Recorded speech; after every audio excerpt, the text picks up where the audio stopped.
অলির গল্পের দুনিয়ায় আপনাদের স্বাগত। আজকে আপনারা শুনবেন শীর্ষেন্দু মুখোপাধ্যায়ের লেখা চোর।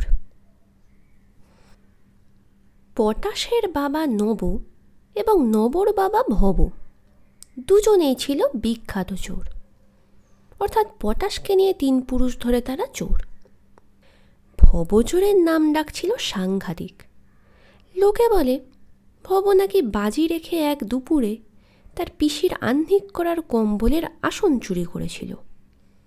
কাজটা শুনতে যত সহজ, আসলে তত সহজ নয়, কারণ পিসি তখন স্বয়ং ওই আসনে বসে কাঁথা সেলাই করছিলেন। সেই অবস্থায় আসন চুরি যাওয়ায় পিসি আনন্দাশ্রু বিসর্জন করতে করতে ভবকে আশীর্বাদ করেছিলেন।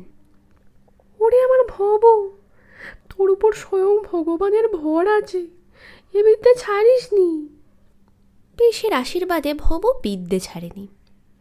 বয়সকালে নিজের ছেলে নবকে তালিম দিয়ে সব বিদ্যে শিখিয়ে গেল। তা নবও কিছু কম গেল না। চোরের তালিম কিছু সহজ কাজ নয়। ভালো দৌড়তে পারা চাই, উঁচু বা লম্বা লাফে দড়ো হওয়া চাই, বাঁশের ওপর ভর দিয়ে ভল্ট খেয়ে উঁচু দেওয়াল ডিঙোতে পারা চাই, রণপায়ে চলতে জানা চাই।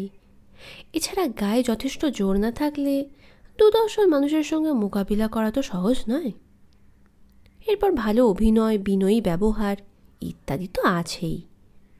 চোর বলে যদি সবাই চিনেই ফেলে তো চিত্তির।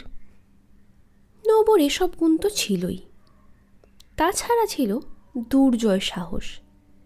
সে 2 মণ লোহা তুলত, কুস্তিতে যে কোনো পালোয়ানকে হটিয়ে দিতে পারত। যন্ত্রবিদ্যা, মন্ত্রতন্ত্রও ছিল তার নখদর্পণে। এমন ঘুমপাড়ানি মন্ত্র জানত যে গৃহস্থের কুকুর পর্যন্ত ঘুমিয়ে থাকত, টু শব্দ করত না। জমিদার তারিণী রায়ের বাড়ি থেকে 1 খিলি পান চুরি করেছিল সে। শুনতে যত সহজ, কাজটা মোটেই তত সহজ ছিল না। রায়মশাইয়ের নাতির অন্নপ্রাশনে বাড়িতে সেদিন লোক গিজগিজ করছে। খাওয়াটাও হয়েছিল বেজায় রকমের। সকলের আইঢাই অবস্থা। রায়মশাইয়ের খুড়ো বিপিনচন্দ্র 1 খিলি বেনারসি পাত্রীর স্পেশাল পান নিজের রূপোর বাটা থেকে বের করে মুখে ফেলতে যাচ্ছিলেন। ঠিক সেই সময় পানটা চুরি যায়। অবিশ্বাস্য ব্যাপার। খুড়ো মশাই নিজেও কিছুক্ষণ বুঝতে পারেননি যে তার 2 আঙুলে ধরা পানটি হাঁ করা মুখের মধ্যে যেতে যেতে কিভাবে হাওয়া হলো। কিছুক্ষণ চিবুবার পর তিনি খেয়াল করলেন যা চিবোচ্ছেন তা পান নয়, নিজের জিভখানা। বেনারসি পান ততক্ষণে নবর গালে জমে বসেছে। নবর এই হাত সাফাই দেখে তারিণী রায় তাকে সভাচোর করতে চেয়েছিলেন, ঠিক যেমন পুরনো আমলে রাজরাজরাদের সভাকবি, সভাগায়ক থাকত। নব অবশ্য সভাচোর হয়নি। হাত জোর করে রায়মশাইকে বলেছিল, আগে এ হলো বাপদাদার বিদ্যে, এ ছাড়তে পারবো না। ছাড়বি কেন? বৃত্তি ছাড়ার জন্য কি তোকে রাখছি? চুরিই করবি, তবে মজার জন্য। নব শেষ অবধি রাজি না হওয়ায় তারিণী রায় তাকে আর পিড়াপিড়ি করেননি, তবে 1খানা সোনার মেডেল দিয়েছিলেন। বরাবর স্নেহও করতেন খুব। সেই নবর ছেলে হলো পটাশ। ছেলে না বলে অকাল কুষ্মাণ্ড বলাই ভালো। সব থেকেও তার কি যেন নেই, অথচ এই ছেলেকে এইটুকুন বেলা থেকে নিজে তালিম দিয়েছে নব। ছেলে তৈরিও কিছু কম হয়নি। হরিণের মতো দৌড়তে পারে, বানরের মতো লাফাতে পারে, গায়ে হাতির জোর, বুদ্ধিও খুব। তবু চুরিতে একেবারেই মন নেই। নব শেখায়, সেও শেখে, তবে গা লাগায় না, মন দেয় না। একদিন হলো কি, হাত মক্স করার জন্য নব তার ছেলেকে সুদখোর অক্ষয় হাজরার বাড়িতে চুরি করতে পাঠালো। পটাশ গেল বটে, কিন্তু চোরের যা যা করতে নেই তা সব কিছুই করতে লাগলো। হাজরার 4টে কুকুরই তাকে চেনে, সুতরাং তেড়ে এলো না। 2-1 বার ভুক ভুক করে চুপ মেরে গেল। পটাশের সেটা পছন্দ হলো না। ঢিল মেরে মেরে সেগুলোকে খেপিয়ে দিয়ে শোরগোল তুলে ফেলল সে। তারপর দরজা ভাঙতে এমন সব বিকট শব্দ তুলল যাতে মরা অবধি উঠে বসে। তাতেও খুশি না হয়ে গুনগুন করে গান গাইতে লাগলো। অক্ষয় হাজরা সর্বদা ভয়ে ভয়ে থাকে। ঘরে নগদ টাকা সোনাদানা তো কম নেই। জেগে গিয়ে সে হেঁকে উঠল। কে রে? আমি পটাশ। পটাশ? তো কি মনে করে? এই রাত বিরেতে আমি দৌড় খুলতে পারবো না। বাঁধা দিতে এসেছিস তো? জানলা দিয়ে দে, এই হাত বাড়াচ্ছি। হাত বাড়াতে হবে না, আমি দরজা ভেঙে ফেলেছি। ভেঙে ফেলেছিস মানে? করছিসটা কি বলতো?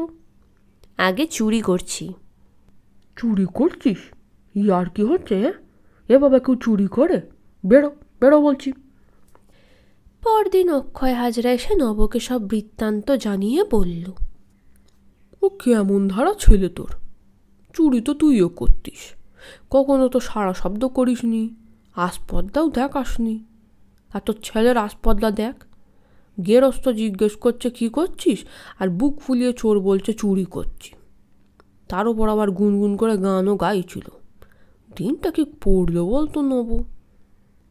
নব সেদিন পটাশকে জুতো পেটা করল খুব, কিন্তু পেটাতে পেটাতেই নব বুঝতে পারছিল পটাশকে দিয়ে হবে না। বাপ দাদার বিদ্যে এর হাতেই নষ্ট হবে। পটাশ নির্বিকার, খায় দায় ঘুরে বেড়ায়, মাঝে মাঝে বাপের সঙ্গে সাগরেদি করতে বেরোয়, কিন্তু কাজের চেয়ে অকাজই করে বেশি। কখনো দুম করে হাত থেকে তার শীতকাঠি পড়ে যায়।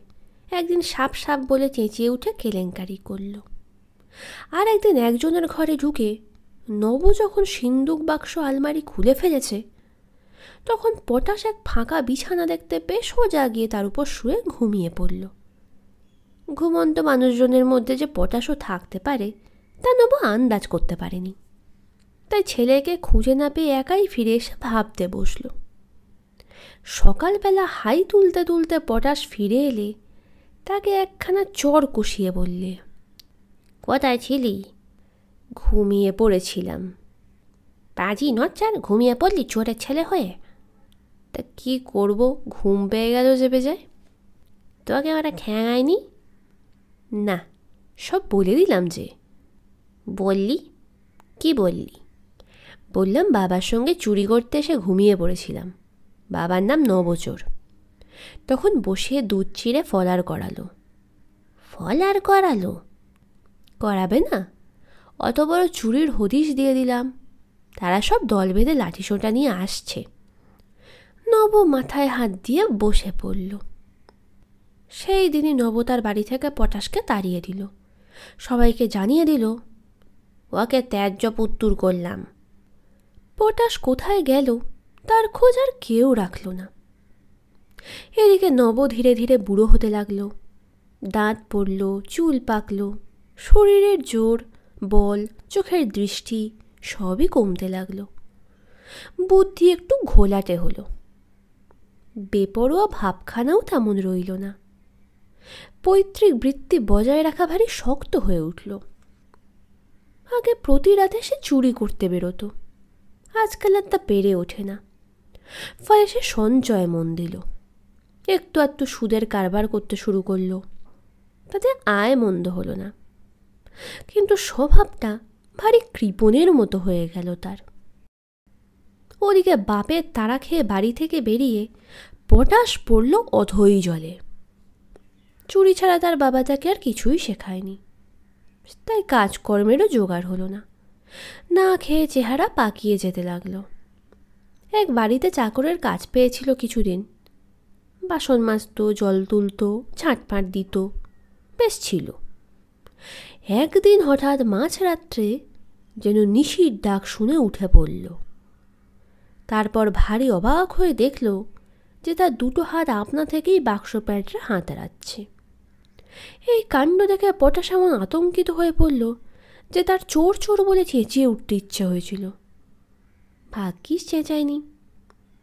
তবে সে অবাক হয়ে দেখল বিনা আয়াসেই সে তালা চাবি খুলে ফেলেছে এবং নিঃশব্দে জিনিসপত্র বের করছে।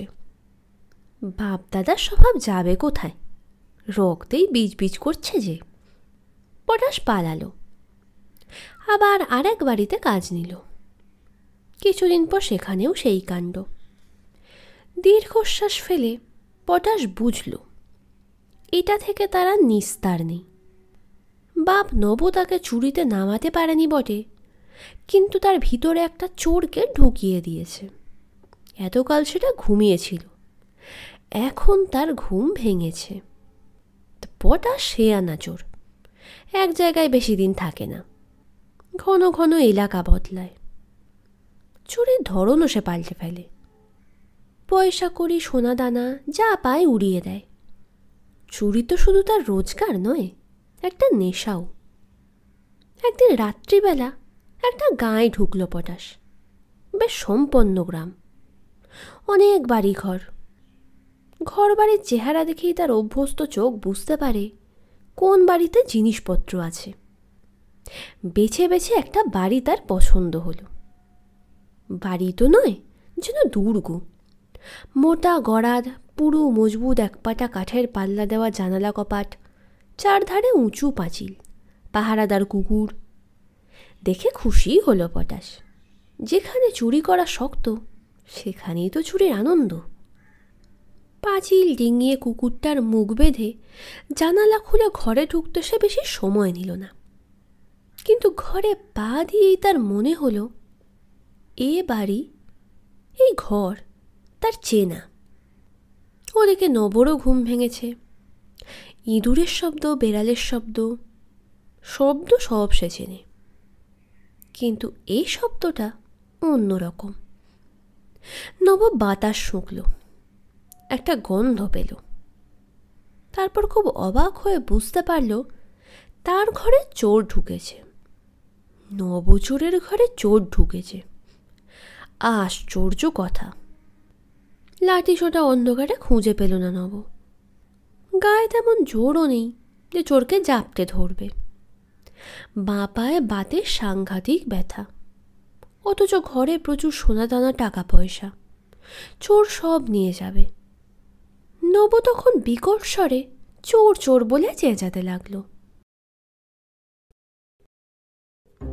গল্পটি ভালো লেগে থাকলে ভিডিওটিতে একটি লাইক করতে ভুলবেন না এবং বাংলা সাহিত্যের আরও গল্প শোনার জন্য চ্যানেলটি সাবস্ক্রাইব করে দেবেন।